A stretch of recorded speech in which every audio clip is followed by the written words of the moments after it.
So hi guys, magbuhat ta karon og lechon paksiw without using Mang Tomas. So gabi nagluto ko og lechon kawali. So mao ni siya akong leftover. Ang buhato nato, pabukalan nato ni siya. Pagbuhat naggamit lang ko og 2 cups of water. So depende kung unsa kadaghan ang inyong lechon, no. So pag once nagbukal na, ilunod na yun dahil nato ang mga ingredients ani na ako'y giandam daring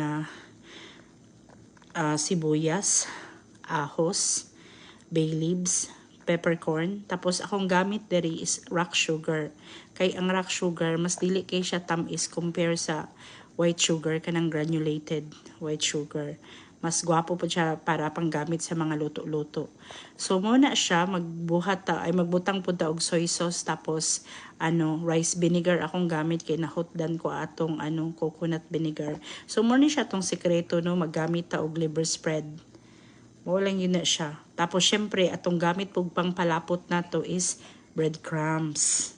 So wala na siya guys para lapot pud ang sauce nga So I hope nga ganahan mo ni i-share pud ninyo ni nga video kay mas maayo pud. So pag gusto pud niyo og extra sauce pwede pud mo mag-add og tubig. So karon ang akong gibuhat, ang last pinali butangan nato siya og long hot pepper.